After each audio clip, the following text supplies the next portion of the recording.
Saviez-vous que j'ai déjà été le genre de fille qui se valorisait en faisant 1 million de choses en même temps, en étant continuellement occupée et en cumulant les heures supplémentaires? La vérité, c'est que, après m'être complètement épuisée, j'ai finalement compris que la vie n'était pas une liste de tâches à cocher. Je m'appelle Émilie Vien et je suis la fondatrice de La Planificatrice. Je suis une experte passionnée en planification, gestion du temps et saine productivité. Et mon rôle, c'est d'aider les gens qui ont un horaire ultra chargé à trouver du temps pour ce qui compte vraiment. 168, c'est le nombre d'heures exact qu'on a dans une semaine. Et mon but à travers ce podcast, c'est de vous montrer à les optimiser sans vous épuiser. Alors oui, on va parler de planification, d'organisation et d'efficacité, mais on va aussi aborder des thèmes super importants comme la procrastination, le stress et la fameuse charge mentale. Vous allez voir, vous avez pas mal plus de temps que vous le pensez. Laissez-moi juste vous montrer comment y arriver. Bienvenue sur le podcast 168 heures.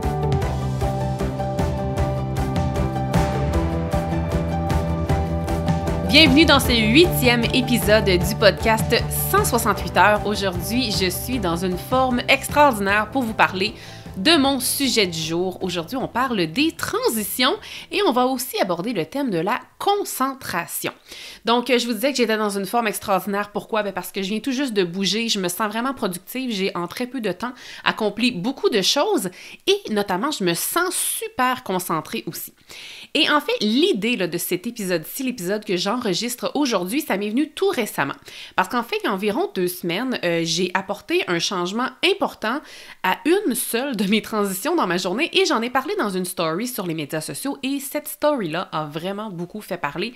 J'ai eu énormément de commentaires, j'ai eu beaucoup de réactions face à ça, donc j'ai senti en fait le besoin de créer un contenu sur le podcast qui va aller un petit peu plus en détail avec ceci, parce que peut-être que vous l'avez entendu et que vous voulez avoir plus de détails ou peut-être que vous n'avez absolument aucune idée de quoi je parle, mais à ce moment-là, je trouve que c'est pertinent pour vous de vous en parler parce que les transitions, et là, si vous ne savez pas encore vraiment c'est quoi une transition, restez avec moi, on va regarder ça ensemble, mais nous vivons tous des transitions et elles peuvent vraiment avoir un impact sur notre concentration.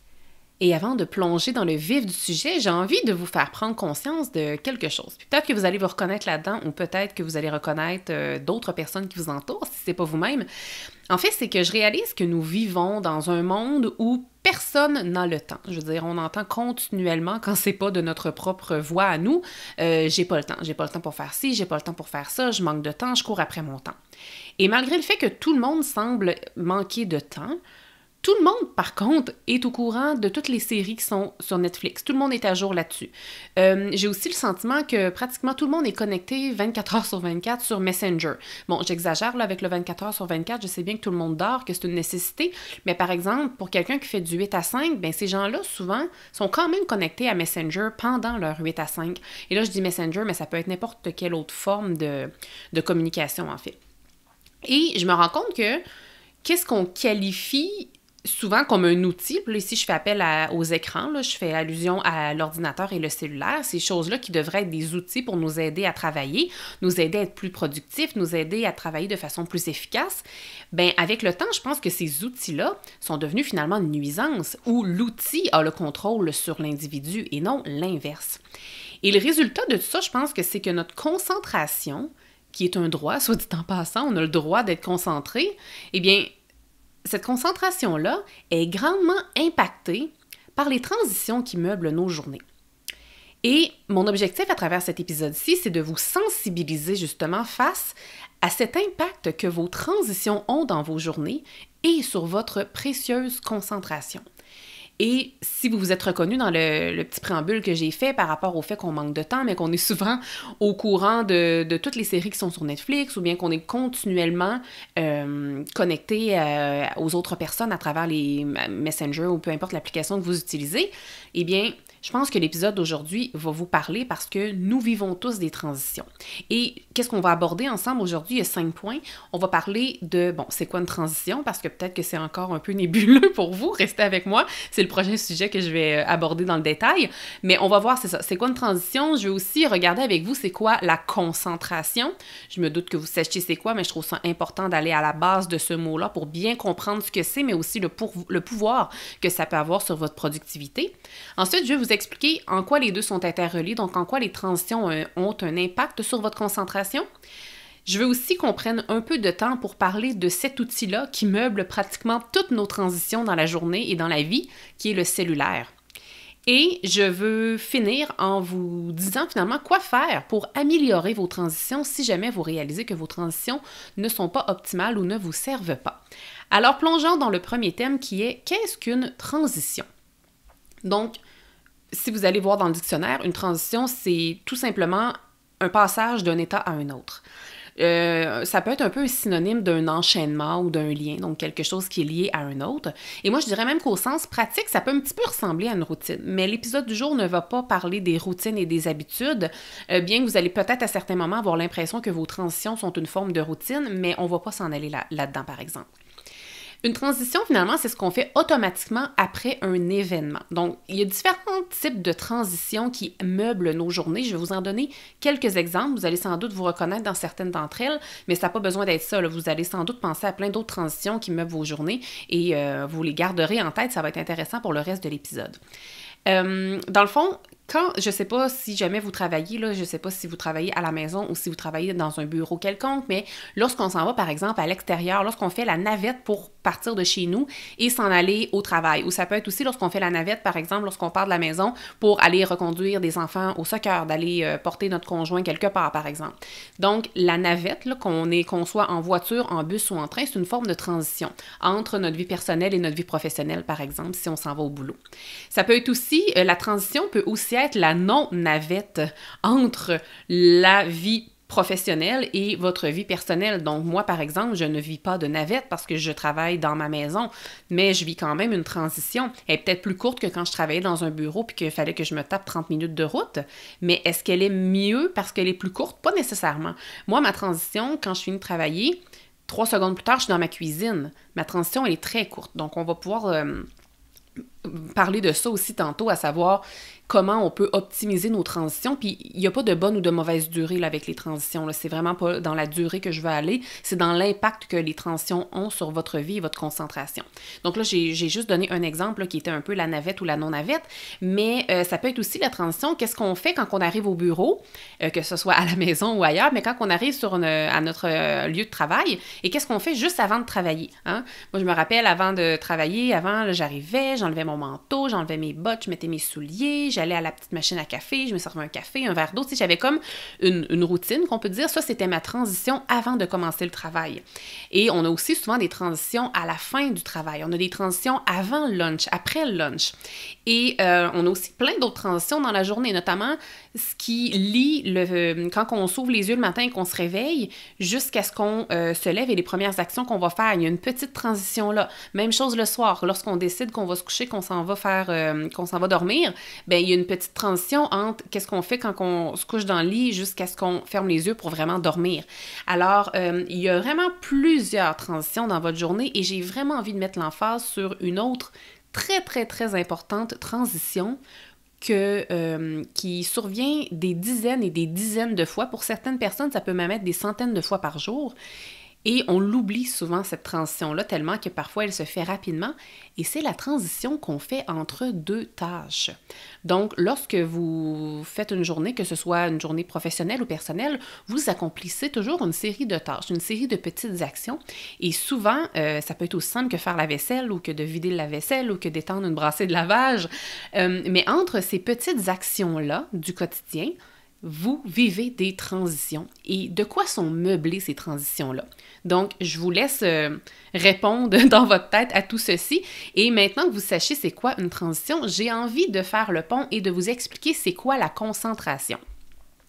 Ce que je m'apprête à vous dire, là, ça sera pas très long, mais juste pour que vous sachiez ce que je m'apprête à vous enseigner par rapport à la concentration, c'est une partie intégrale de la formation Flow et Focus que j'ai créée. Donc, une formation à laquelle vous avez accès si jamais ça vous intéresse. Donc, ça va vraiment être juste la pointe de l'iceberg, mais ça provient de cette formation-là. Donc, je voulais simplement vous le dire. Alors, dans ma formation, j'utilise beaucoup le mot focus parce que ça fait partie intégrale de mon titre formation Flow et Focus. Et ce que je dis, c'est que le focus, ou bien la concentration en français, c'est l'aptitude à mobiliser ses facultés mentales dans l'objectif d'exécuter une action claire et définie. Et sachez que c'est en étant pleinement focus que nos capacités sont à leur plein potentiel. Et lorsqu'on est concentré, donc lorsqu'on est vraiment en mode focus, sachez que notre attention est pleinement dirigée vers l'activité qu'on est en train d'exécuter, qu'elle implique plusieurs sens ou un seul sens. Et ce qui est intéressant aussi avec la concentration, puis je n'irai pas dans le fin détail avec ça parce que c'est pas l'objectif de cet épisode-ci, mais il y a aussi 5 composantes à la concentration. Il y a le cognitif, le psychologique, le médical, le style de vie, l'environnement. Donc tout ceci, ces 5 composantes-là, impactent notre concentration et la transition impacte notre concentration parce que c'est lié à toutes ces composantes-là. C'est lié, oui, à notre cognitif, à notre psychologique, à notre médical, mais aussi à notre style de vie, à notre environnement. Donc, c'est super intéressant. Et ce que j'ai envie que vous reteniez sur la concentration avant qu'on passe au prochain sujet et que je vous explique vraiment en quoi les transitions ont un impact sur notre concentration, c'est que, en étant concentré, c'est là que vos capacités sont à leur plein potentiel. Alors, plus vous êtes concentré dans votre vie, plus vous allez être productif et productive, plus vous allez avancer les choses rapidement et plus vous allez gagner du temps. Donc, c'est pour ça que je veux vraiment ici que vous transformiez, si vous en ressentez le besoin, vos transitions afin qu'elles aient vraiment supporté votre concentration. Et maintenant, en quoi les transitions ont un impact sur notre concentration? En fait, c'est qu'elles créent de la distraction, bien souvent, sans qu'on s'en rende compte. Je vous le rappelle, je vous l'ai déjà dit dans le précédent épisode que ce qu'on fait à tous les jours, ça a le plus d'impact que qu'est-ce qu'on fait de temps en temps. Donc ça, c'est une belle phrase pour décrire les habitudes. Hein? Qu'est-ce qu'on fait, une habitude qu'on fait à tous les jours, ça a le plus d'impact que l'habitude qu'on va essayer de faire juste une fois de temps en temps. Alors, imaginez ce que vous faites 40, 50 ou plusieurs fois par jour. C'est quoi l'impact que ça a? Parce que là, quand je faisais allusion à l'habitude, je prenais pour acquis que c'était une habitude qui était faite juste une fois. Mais là, lorsqu'on parle de transition, par exemple, les transitions qui meublent vos journées de travail, donc entre chacune des tâches, ce que vous faites, imaginez l'impact que ça a sur votre vie, ça. Et toujours en lien avec les habitudes, mais que c'est quand même un peu lié avec la transition, je ne sais pas si vous le savez, mais 40% de notre quotidien, c'est le résultat de nos habitudes. Alors, vos transitions, c'est un peu le même résultat et c'est peut-être même un pourcentage plus élevé. Alors, vos transitions sont en quelque sorte des habitudes. Alors, est-ce que vos transitions, est-ce qu'elles sont saines? Donc, depuis tantôt, je nomme différents types de transitions qui habitent nos journées et je suis certaine que vous avez déjà eu des petites idées de « Ah oui, c'est vrai, j'ai l'habitude de faire ci, ça ou ça entre telle et telle action ou entre tel et tel événement ou bien telle et telle activité. » Questionnez-vous maintenant à savoir, est-ce que vous êtes satisfait ou satisfaite de ces transitions-là? Et puis, sachez que les transitions, c'est ça, c'est similaire à des habitudes, ça peut être similaire à des routines, mais c'est pas la même chose parce qu'on peut avoir des super de bonnes habitudes dans notre vie. Là. On peut avoir des saines habitudes comme par exemple, on peut dormir suffisamment, on peut manger sainement avec des bons aliments santé, on peut boire beaucoup d'eau, on peut bouger à tous les jours, etc. Mais vos transitions, elles, est-ce qu'elles sont saines et est-ce qu'elles vous supportent, c'est-à-dire dans votre productivité et votre concentration? Parce que vous avez bien beau avoir la meilleure alimentation, la meilleure hygiène de sommeil et que vous aviez bien beau avoir une hygiène de vie excellente, au final, si vos transitions ne sont pas saines, elles vont comme finalement aller empoisonner votre rythme de vie sain. Je ne sais pas si vous comprenez ce que je veux dire. Donc, c'est pour ça que c'est super important d'aller un peu gratter dans ces transitions-là pour les optimiser à votre avantage parce que vous avez le pouvoir de le faire. Tu sais, vos transitions, il n'y a personne qui a le pouvoir là-dessus. Là. C'est pas votre patron qui vous impose entre chacune de vos tâches de faire ci, de faire ça, puis il n'y a personne qui vous impose quand vous mettez un pied à l'extérieur de votre lit de faire telle action ou telle action. Non, c'est vous. Vous êtes l'unique responsable de vos transitions. Alors, essayez de voir si elles vous servent ou si elles vous nuisent. Maintenant, je trouvais ça très important de prendre un petit moment pour vous parler de l'outil qui meuble pratiquement toutes nos transitions et c'est le cellulaire. Le but, ce n'est pas de diaboliser le cellulaire. Et lorsque je dis diaboliser le cellulaire, je pense vraiment à mon amie Laurie Michel qui a une entreprise qui s'appelle Vivala. Donc, elle est experte et spécialisée dans la déconnexion numérique.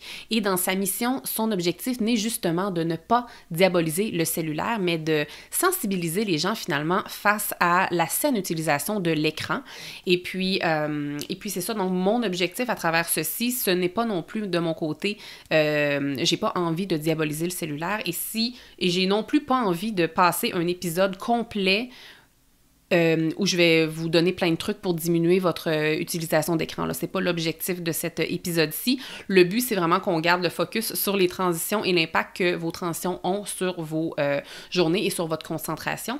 Mais par exemple, je viens de plugger mon amie Laurie de Vivala. Si vous voulez avoir plus d'astuces pour diminuer votre temps d'écran, je vais vraiment vous recommander d'aller vous diriger vers cette experte-là. Je vais mettre les liens vers ces plateformes dans les show notes et je suis certaine qu'un jour, j'aurai l'occasion de l'inviter sur le podcast. Donc, voilà. Donc, on parle du cellulaire. Le but, c'est pas que vous repartiez avec une série de trucs pour diminuer votre utilisation. C'est pas l'objectif de cet épisode-ci, mais il faut en parler parce que c'est rendu une réalité pour tout le monde. On est entre deux tâches. Qu'est-ce qu'on fait? On va prendre notre cellulaire, on va aller voir notre courriel à l'écran, on s'en rend même pas compte et on va tout simplement, machinalement, utiliser le téléphone cellulaire entre chacune des choses qu'on fait. Et j'ai même envie d'un peu vous mettre au défi, là, si vous avez envie de faire l'exercice en profondeur. Allez regarder le nombre d'heures que vous passez sur votre appareil mobile. Vous pouvez trouver cette fonctionnalité-là normalement dans les fonctions paramètres là, de votre appareil mobile et vous pouvez avoir des données très, très précises sur le nombre d'heures que vous passez par jour en moyenne sur votre cellulaire. Vous pouvez même avoir des données, des statistiques pour les semaines passées. Et ce qui est intéressant aussi, c'est que selon l'appareil que vous avez, ça se peut que vous ayez aussi les statistiques par application. Donc, par exemple, je dis n'importe quoi, là, mais vous pouvez avoir passé 3 heures sur votre cellulaire, puis vous allez peut-être voir 1 heure sur Facebook, 1 heure sur Instagram, puis 1 heure sur vos courriels, par exemple. Donc, c'est le fun de pouvoir faire le comparatif parce que moi, de mon côté, quand je vais regarder le nombre d'heures que je passe sur mon cellulaire, parce que oui, j'ai une petite statistique qui me pop dans le visage une fois par semaine qui me dit « Ah, votre utilisation a soit augmenté ou diminué de tant de % pour une durée moyenne de X nombre d'heures. » Là, je ne veux pas vous dire le nombre d'heures parce qu'il n'y a pas de... Je ne suis pas ici pour vous dire que 2 heures, 4 heures ou 6 heures par jour sur votre cellulaire, que c'est trop peu ou trop, là. Il n'y a pas de bonne ou de mauvaise durée, c'est-à-dire la bonne durée, c'est celle que vous allez décider. Donc, c'est pour ça que je ne veux pas teinter votre analyse en vous partageant c'est quoi mon nombre d'heures à moi. Mais ce que je veux dire, en fait, c'est que qu'est-ce qui est intéressant avec les statistiques, c'est que moi, si je vois que je passe beaucoup de temps sur Instagram, ben je trouve que c'est peut-être un peu néfaste parce que je trouve que c'est, oui, du divertissement, mais de passer trop de temps sur Instagram, de mon côté, je trouve que c'est pas une belle utilisation de mon temps, ma perception à moi, bien entendu. Et, mais par exemple, si je vois dans ma semaine que j'ai passé 1 heure par jour sur Audible à écouter un livre audio, ben là, je trouve que ça, c'est vraiment une bonne façon d'optimiser mon temps. Donc, c'est intéressant de regarder le big picture, là, le temps complet que vous passez par jour en moyenne sur votre cellulaire ou sur vos écrans, mais en même temps, essayez de voir c'est quoi les utilisations. Même chose si vous utilisez des utilisations pour simplement écouter de la musique pendant que vous travaillez pour rester concentré ou bien pour méditer le soir pour vous aider à bien finir la journée, bien, je trouve que ça, c'est quand même une bonne utilisation de votre appareil mobile. Alors voilà, donc je vous mets au défi de le faire si vous avez envie de regarder vos statistiques d'utilisation. Allez-y dans le non-jugement vraiment, là, parce que le but, c'est pas que vous vous sentiez mal en écoutant mon épisode, c'est vraiment que vous vous sentiez, au contraire, en plein pouvoir de pouvoir faire des changements, finalement. Donc c'est ça. Comme je vous disais, il n'y a pas de bon ou de mauvais temps là, à l'utilisation de votre cellulaire. Je veux juste que vous en preniez conscience. Et lorsque vous allez regarder cette durée-là, cette durée moyenne par jour, est-ce que c'est quoi votre réaction, en fait? Est-ce que vous êtes satisfaite? Est-ce que vous êtes surpris ou surprise? Ou si, au contraire, c'est pas mal ce à quoi vous vous attendiez? Et puis, est-ce que ce temps d'écran-là, est-ce qu'il vous convient ou s'il ne vous convient pas? Et si vous avez un peu de la difficulté à répondre à cette question-là, on peut même aller un petit peu plus loin. Essayez de convertir votre temps journalier d'écran. Convertissez-le en temps annuel. Donc, le nombre d'heures que ça va vous donner, faites fois 365, voire. Et essayez de juger maintenant si votre temps est bien utilisé ou non. Et essayez de voir, OK, je passe tant d'heures en moyenne par année sur mon cellulaire. Est-ce que je suis satisfaite ou non? Est-ce que je suis surprise ou non? Ou qu'est-ce que je pourrais faire peut-être à la place? Si je n'avais pas mon cellulaire, qu'est-ce que je pourrais faire de toutes ces heures-là dans mon année? Et encore une fois, l'idée, c'est pas de mettre le cellulaire aux poubelles. Là. C'est vraiment un outil. C'est juste que je veux que vous compreniez que si vous l'utilisez, votre cellulaire, à chacune de vos transitions dans votre journée, bien, à la fin de la semaine, à la fin de votre mois et à la fin de votre année, ça a un très grand impact sur votre style de vie et votre productivité et votre concentration. Donc voilà, c'est vraiment l'objectif ici, c'est de vous faire prendre conscience, puis bien franchement, là, je m'en fous vraiment du nombre d'heures que vous passez par jour sur vos écrans et non seulement je m'en fous, mais c'est que ça me regarde tellement pas, ça me regarde pas, je sais pas c'est quoi votre réalité, je sais pas c'est quoi votre emploi du temps, je veux dire, c'est tellement personnel le nombre d'heures qu'on passe par jour dans sur nos écrans. Mais ce que je veux vous sensibiliser, comme je vous disais, c'est vraiment par rapport aux transitions, parce que vous avez le pouvoir de meubler vos transitions de la façon dont vous le voulez. Donc, pour poursuivre, où je veux m'en aller, c'est que c'est ça, comme les gens ont maintenant pris l'habitude, et moi compris, sachez-le, là, je suis pas meilleure que vous, mais les gens ont pris l'habitude souvent entre deux tâches d'aller machinalement sur une série d'applications sur notre cellulaire. Comme moi, c'est ça en fait qui a causé, puis je vais vous en parler dans la dernière section de l'épisode, où je vais vraiment vous expliquer c'est quoi le grand changement que j'ai fait dans une de mes transitions. En fait, c'est que c'est ça, je me rendais compte que entre chacune des tâches, je prenais mon cellulaire juste pour aller voir quoi finalement. Aller absolument rien parce que ça faisait 10 minutes que j'étais allée avant, tu sais. Et là, machinalement, j'allais comme sur Instagram, Facebook, tu sais, j'avais comme ma petite série d'applications sur lesquelles j'appuyais sans même m'en rendre compte. Et c'était tellement mécanique que parfois, j'allais voir, mettons, mes courriels, alors que je venais d'aller les regarder à l'écran, là, fait que c'est vraiment inutile de retourner les voir en plus sur mon cellulaire. Mais là, je cliquais sur mon onglet de courriel, mon application de Facebook, après ça, mon application d'Instagram. Puis une fois que c'était fait, puis que j'avais rien vu de bon et que ça avait peut-être pris des fois c'était pas long. Là. Oui, des fois, on peut tomber dans un rabbit hole puis être là-dedans pendant comme une demi-heure. Mais moi, souvent, là, ça durait tout ça à peu près 3 minutes. Et après ça, des fois, sans que je m'en rende compte, je recliquais encore sur les mêmes applications sans m'en rendre compte. Et c'est vraiment à ce moment-là qu'on se perd et qu'on perd non seulement notre temps, mais qu'on va vraiment aussi perdre notre précieuse concentration. Et où m'est venu ce déclic-là? Je veux dire, je suis quand même consciente, là, tout ce que je vous dis, je suis quand même consciente que le cellulaire peut vraiment nuire à notre concentration, mais je me trouvais en même temps un peu, comment dirais-je, chanceuse, c'est peut-être pas le bon mot, mais je trouvais quand même que j'avais un bon contrôle sur mon appareil mobile, au sens où très souvent mon cellulaire était dans mon bureau et j'étais très bonne pour me contrôler. Là. Oui, parfois, entre chaque tâche, j'allais vite voir, mais je me laissais pas entreprendre dans des médias sociaux pendant une demi-heure, ou bien des fois, c'était vrai aussi que je ne touchais pas à mon cellulaire entre chacune de mes tâches, même s'il était dans mon bureau. Mais j'ai commencé à lire un livre récemment qui s'appelle Hyper Focus de Chris Bailey. Et dans les tout premiers chapitres, il parle entre autres du fait que si notre cellulaire est à côté de nous, il nuit à notre concentration même si nous ne l'utilisons pas. Et ça m'a tellement parlé parce que je me suis dit, oui, c'est vrai que je passe pas beaucoup d'heures par jour sur mon cellulaire, mais c'est vrai que s'il est là, je suis tentée quand même. C'est comme si, oui, je suis tentée, mais en même temps, je suis pas juste tentée, c'est qu'il me distrait même si je n'y touche pas et même si je suis pas consciemment en train de me dire « Ah, j'ai envie d'aller sur Instagram » ou « Ah, j'ai vraiment envie de prendre une photo » par exemple. Parce que s'il est là, même si je contrôle bien quand même l'utilisation de mon cellulaire, c'est différent parce qu'il est présent à côté de moi. Je vais y penser, je vais peut-être avoir envie de prendre une photo. Ah oui, une photo pour Instagram, je pourrais faire ci. Ah, ou là, je vais pourrais être des fois tentée d'aller voir si quelqu'un m'a pas répondu parce que je pense à elle.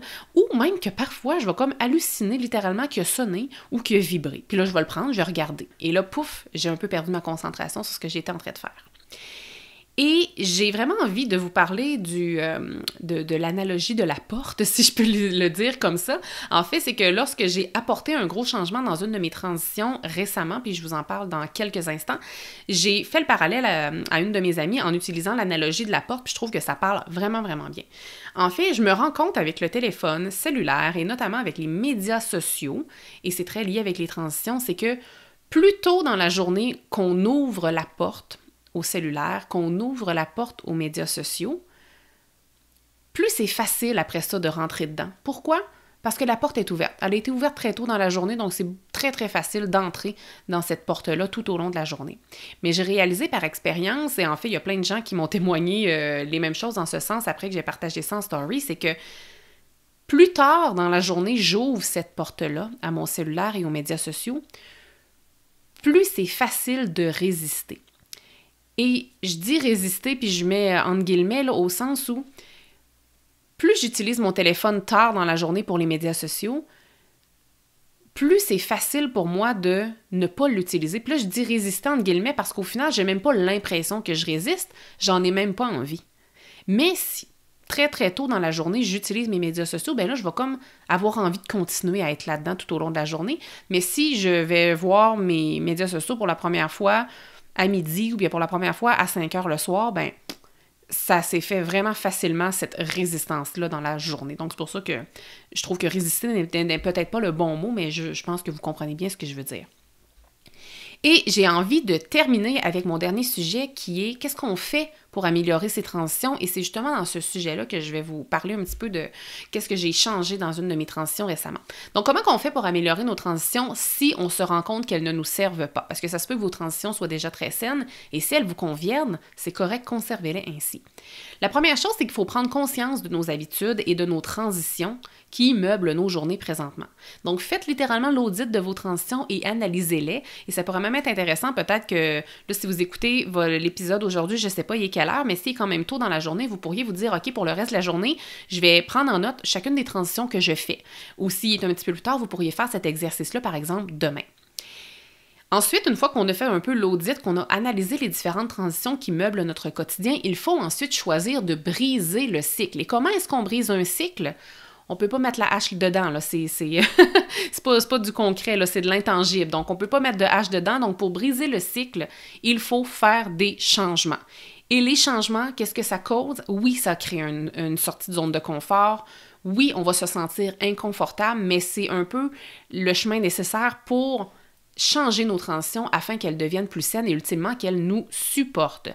Et c'est là que je vais vous expliquer comment j'ai brisé le cycle d'une de mes importantes transitions dans ma journée. En fait, petit préambule, sachez que moi, ça fait plusieurs semaines, plusieurs mois que je veux bouger davantage. Et pour moi, l'activité physique a toujours été quand même un défi. J'ai de la facilité à commencer des nouvelles habitudes de façon assez étonnante, mais pour bouger, là, j'ai vraiment de la difficulté. Et je me trouve toujours des excuses, en fait, j'ai pas peur de le dire, je me trouve toujours des excuses. Et bon, j'avais commencé un nouveau petit entraînement qui était tellement rapide que je me disais, c'est sûr que je ne peux pas ne pas le faire. Mais j'arrivais pas à le rentrer dans ma journée, puis c'est pas parce que je me disais que j'avais pas le temps, c'est juste que je trouvais jamais le bon moment et bon, je me noyais sous les excuses. Et je me rendais compte, à travers tout ça, que moi, lorsque ma routine de matinée, en fait, c'est que lorsque je vais porter mon fils à la garderie, parce que je fais la routine du matin seule avec mon fils, parce que mon chum travaille très tôt, donc je vais toujours le porter. Moi, je vais le porter à pied à la garderie. Donc, c'est un 20 minutes aller, un 20 minutes retour. Il y a des côtes, donc moi, quand je reviens, j'ai chaud. Donc, comme je suis en sueur, je ne vais pas travailler tout de suite quand je reviens du boulot. Donc, je reviens et qu'est-ce que je fais? Le temps de reprendre un peu mon souffle. J'allais m'asseoir sur le divan et là, je me disais, je vais en profiter pour répondre à mes messages. Puis j'essayais de me convaincre que c'était un peu lié à mon travail parce que, bon, il y a des gens qui me répondent professionnellement sur Instagram et Messenger. Donc, j'allais sur les médias sociaux pour quelques minutes à peine, mais ça finissait souvent que une demi-heure après, j'étais encore assise sur le divan. Et là, j'avais comme un peu perdu ma motivation parce que je revenais quand même énergique parce que, bon, j'avais marché, j'avais activé mon corps, j'avais bougé. Et là, j'allais m'asseoir sur le divan. Puis là, après ça, bon, ça me tentait plus vraiment. Fait que là, je me levais, j'allais me faire un café, je me servais un verre d'eau. Donc là, cette transition-là de retour de la garderie était interminable. Et là, je finissais par revenir m'asseoir à mon bureau, puis, je veux dire, heureusement, j'adore mon travail, donc la motivation n'était pas à zéro, mais elle n'était pas aussi optimale qu'elle pouvait l'être, à mon avis. Récemment, j'ai pris conscience de cette transition-là. Et c'est beaucoup, justement, en lisant le livre qui parlait du cellulaire, que ça m'a un peu... c'est pas un livre sur le cellulaire, là, soit dit en passant, c'est juste qu'il y avait une partie dans un chapitre, dans les premiers chapitres, qui parlait de ça, donc ça m'a un peu allumée. Et je me suis dit, oh, il y a un problème, là, parce que je passe beaucoup de temps sur les médias sociaux et ou sur mon cellulaire à une période que je pourrais utiliser différemment. Alors là, devinez comment j'ai changé cette transition-là. Et là, je vous explique comment moi je l'ai changé. Je suis pas en train de vous dire que vous devez avoir cette transition-là de votre côté, là, vraiment pas. C'est juste que moi, ça me sert à moi. À partir de... en fait, là, ça fait 3 semaines maintenant que je fais ça et honnêtement, ça transforme mon quotidien, ça transforme mes semaines. Je ne me suis jamais sentie aussi productive et concentrée malgré tous les outils que je possède déjà en termes de concentration et de productivité. Depuis 3 semaines, je reviens de la garderie, j'ai toujours aussi chaud, je suis toujours aussi en sueur, mais plutôt que de prendre mon cellulaire et que d'aller m'asseoir sur mon divan, ce que je fais, c'est que je vais m'habiller, je me mets des shorts, je me mets des espadrilles, je descends dans mon sous-sol et je fais ma petite série d'entraînement que je n'étais plus capable de faire, là, la série d'entraînement que je n'étais pas capable de cadrer dans mon horaire, je la fais. Ça me prend 15 minutes maximum. Donc, qu'est-ce qui est super, c'est que je profite du fait que mon corps est déjà réchauffé pour aller en bas, dans mon sous-sol, faire mon court entraînement. Et vu que je suis comme, c'est ça, mon corps est déjà activé, donc c'est super facile pour moi de tomber dans un rythme d'entraînement. Après ça, bien entendu, j'ai encore plus chaud. Alors, qu'est-ce que je fais? Plutôt que d'aller m'asseoir sur mon divan et de prendre mon cellulaire, je monte automatiquement dans ma salle de bain et je prends une douche froide. La douche froide, ça va vraiment aller m'énergiser. Donc oui, ça va me laver et ça va me rafraîchir, mais le fait qu'elle soit froide, ça m'énergise énormément. Ça fait que quand je sors de la douche, tu sais, quand on prend une douche chaude, c'est niaiseux, mais on a froid. Fait que quand on a froid, on n'est pas... Notre corps, ça demande de l'énergie quand on a froid. Donc, je sors avec une énergie vraiment différente parce que je sors de la douche, j'ai pas froid, je m'active beaucoup plus rapidement, je m'habille, je me maquille si ça me tente de me maquiller et ensuite de ça, je descends me servir à boire et je m'en vais dans mon bureau et je ne touche pas à mon cellulaire. Le seul moment où je touche à mon cellulaire, pour être parfaitement honnête, c'est lorsque je vais m'entraîner. Je vais toujours écouter la même playlist. Donc, j'écoute ma musique et c'est tout ce que je fais. J'écoute ma musique, puis après ça, pour me commettre, je prends toujours une petite photo que j'envoie à mon chum par texto pour montrer que j'ai bien fait mon entraînement. Donc, en même temps, ça me commet. Et je veux dire, c'est pas lui qui me demande ça, là, absolument pas, mais j'aime ça. C'est comme si ça me donne un rappel. J'ai comme l'impression que je suis redevable à quelqu'un, alors que ils m'ont jamais demandé ça, c'est juste moi qui ai commencé à faire ça. Fait que je trouve que c'est une bonne habitude qui me motive à poursuivre. Donc, c'est le seul moment que je prends mon téléphone, c'est j'envoie une photo à mon chum par texto, donc je rentre pas dans les Messenger ou je rentre pas dans Instagram, rien, là, c'est dans mon texto de iPhone.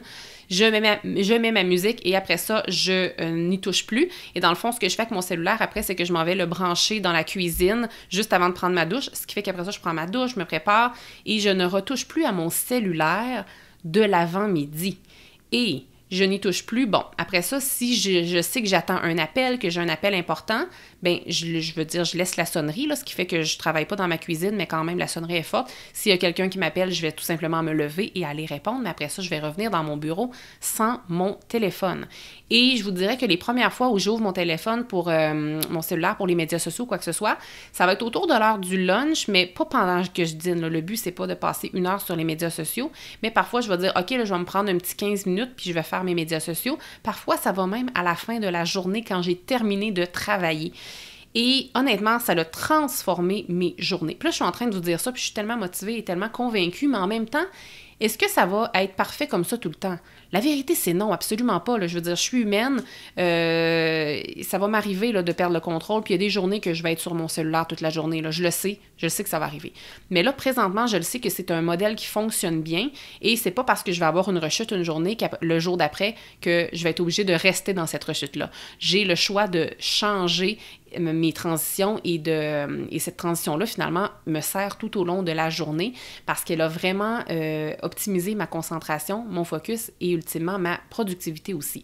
Donc, je voulais vraiment vous expliquer dans le détail c'était quoi le changement que j'avais fait dans une de mes transitions, comment j'ai brisé le cycle pour que vous compreniez comment ça peut avoir un impact sur vous. Et là, moi, je vous parle d'une transition qui était quand même longue, le fait de revenir de la garderie et tout, mais en même temps, ça peut être vraiment une petite transition que vous changez, comme par exemple, si vous prenez conscience que vous prenez votre cellulaire ou que vous faites, là je parle souvent du cellulaire, mais ça peut être n'importe quoi d'autre. Là. Ça peut être si vous travaillez dans un bureau ouvert, que vous parlez à une collègue entre chacune de vos tâches et vous vous rendez compte que ça nuit peut-être à votre concentration, mais prenez-en conscience et apportez un petit changement.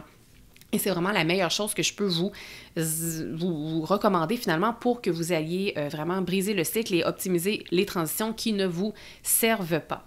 Et un petit mot sur le cellulaire, en fait, si vous aviez l'habitude de répondre rapidement à tout le monde et d'être toujours connecté tout au long de la journée et que mon message aujourd'hui résonne avec vous, vous avez envie d'un peu diminuer votre utilisation pour optimiser vos transitions, n'hésitez pas à aviser les gens de votre nouvelle méthode de travail ou votre nouvelle façon de faire.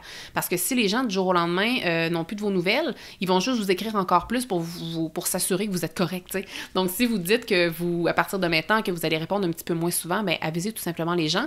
Je suis certaine que ça va, en plus de ça, les inspirer à peut-être faire de même. Donc, pour conclure cet épisode-ci sur les transitions et la concentration, je veux que vous reteniez ceci. Vous avez le pouvoir sur votre concentration et ce, beaucoup plus que vous ne le croyez. Et sachez que lorsqu'on est concentré, on est, comme je vous l'ai dit plusieurs fois, on est beaucoup plus productif et en plus de ça, on gagne du temps. Et être concentré, c'est se permettre d'être plus performante en travaillant moins. Et ça, je trouve ça fabuleux. Parce qu'on a l'impression ces temps-ci que tout le monde travaille, que tout le monde est dans le surmenage, alors que si tout le monde était tout simplement plus concentré ou si tout le monde avait simplement des transitions un petit peu plus saines, eh bien, les gens travailleraient moins au final. Et puis, comme j'aime le dire, la concentration est à mon avis un super pouvoir que trop peu de personnes se prévalent. Et je dirais même qu'on dirait que la société d'aujourd'hui, là, même, fait tout pour diminuer notre concentration. Hein. Avouez qu'on a toujours des diversions, il y a toujours des distractions, il y a des écrans partout. La communication est omniprésente, puis il faut toujours répondre. Les gens, en fait, s'attendent à ce qu'on réponde sur le champ, alors que la concentration, ça devrait tout simplement être un droit et ça devrait même être valorisé et mis de l'avant dans les entreprises. Ça devrait être davantage encouragé par les organismes d'aujourd'hui. Et voilà, donc c'est vraiment pas pour rien que qu'on a l'impression que tout le monde est toujours en train de travailler.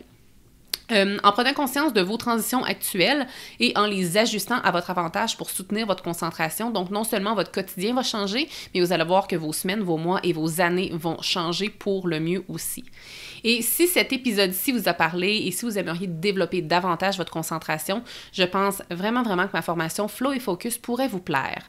Et à ce jour, cette formation-ci est ma plus courte et c'est la plus économique et je vous garantis que vous allez obtenir des résultats à partir du moment où vous allez l'écouter. Je vais vraiment vous outiller en fait avec des méthodes de travail concrètes. Ça inclut plein de trucs sur l'organisation de notre espace de travail, de notre environnement de travail, mais aussi des trucs pour la gestion des courriels, l'utilisation du cellulaire. Et ça parle, oui, beaucoup de concentration, mais aussi d'astuces pour optimiser son flow, donc cet état de travail où on est vraiment au sommet de nos capacités, de nos aptitudes. Donc, vraiment, c'est une super belle formation et c'est un super pouvoir sur lequel vous avez le droit et je vous enseigne vraiment comment optimiser votre concentration et votre flow dans cette formation-ci, bien précise.